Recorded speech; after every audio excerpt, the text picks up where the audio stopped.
Continuation of Chapter 4.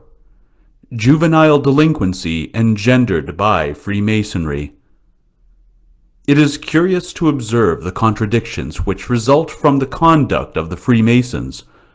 On the one hand, they create secular works for youth and children, and then at the same time they do all they can to fill the prisons with children. They refuse to allow the Church the care of giving Christian education, for they reject its morals and violate chastity. They propagate vice and pornographic books and movies. They do everything to corrupt the youth. And after that, it becomes necessary to construct prisons, psychiatric hospitals, and halfway houses for delinquent children. It is just overwhelming.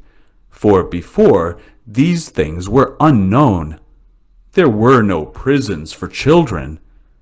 The halfway houses were often orphanages for children, where sisters or the brothers of St. John of God took care of them.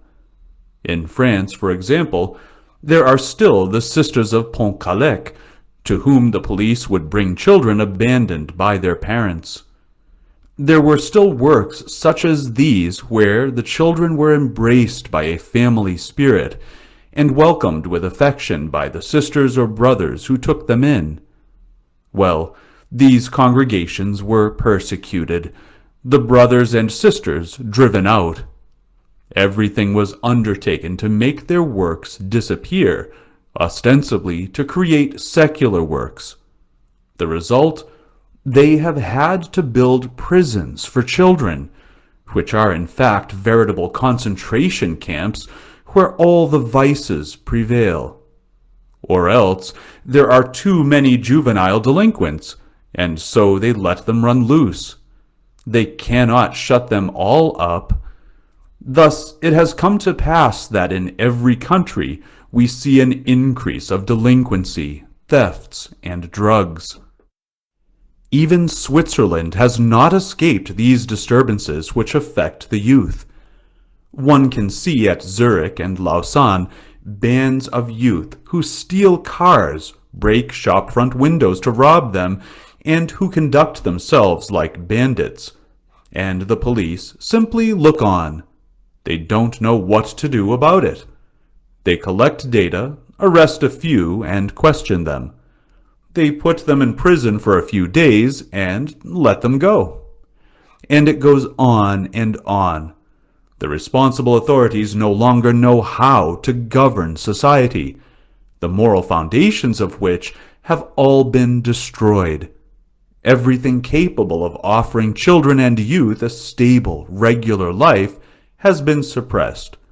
All the barriers have been removed in the name of liberty. It is absolutely horrendous.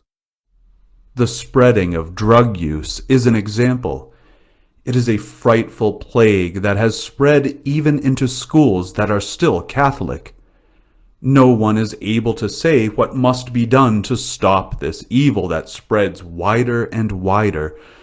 If things have come to this point, then it is because men no longer will to impose the moral law, the law of God. The 10 Commandments are no longer the basis of society, the family, and education. Only the, quote, rights of man remain. The right to liberty. Liberty.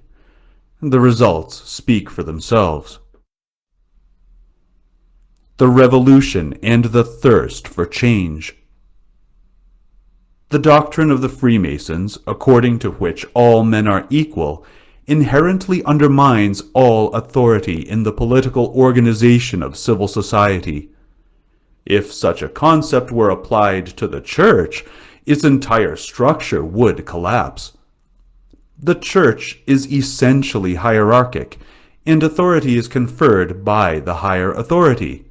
the election of the Pope during the conclave excepted. The bishops are designated by the Pope, the priests are called by the bishops, and so on. The Church is thus entirely an hierarchic society whose organization is in opposition to the rationalist doctrines of the Freemasons. The putting into practice of the Freemasons' doctrines, says the Pope, leads to revolution. Quote, "Now, from the disturbing errors which we have described, the greatest dangers to states are to be feared. For, the fear of God and reverence for divine laws being taken away, the authority of rules despised, sedition permitted and approved, and the popular passions urged on to lawlessness, with no restraint save that of punishment, a change and overthrow of all things will necessarily follow. Yea, this change and overthrow is deliberately planned and put forward by many associations of communists and socialists, and to their undertakings the sect of Freemasons is not hostile, but greatly favors their designs, and holds in common with them their chief opinions. And if these men do not at once and everywhere endeavor to carry out their extreme views, it is not to be attributed to their teaching and their will, but to the virtue of that divine religion which cannot be destroyed, and also because the sounder part of men, refusing to be enslaved to secret societies, vigorously resists their insane attempts. Would that all men would judge of the tree by its fruits, and would acknowledge the seed and origin of the evils which press upon us, and of the dangers that are impending. We have to deal with a deceitful and crafty enemy, who, gratifying the ears of people and of princes, has ensnared them by smooth speeches and by adulation, ingratiating themselves with rulers under a pretense of friendship. The Freemasons have endeavored to make them their allies and powerful helpers for the destruction of the Christian name. In like manner, they have, by flattery, deluded the people, proclaiming with a loud voice liberty and public prosperity, and saying that it was owing to the Church and to sovereigns that the multitude were not drawn out of their unjust servitude and poverty. They have imposed upon the people, and, exciting them by a thirst for novelty, they have urged them to assail both the Church and the civil power." End quote. The Aggiornamento, Adaptation to the Liberal Spirit. The popes have often denounced the thirst for change. The desire for change is the evil of modern man, and it throve at the council. They wanted to change everything under the pretext of aggiornamento, under the pretext of adaptation. It is necessary to be attuned to the wavelength of modern man, and as modern man is ever changing, one must follow suit and adapt indefinitely. It is true, to a certain extent, that the methods of the apostolate must be adapted. This goes without saying.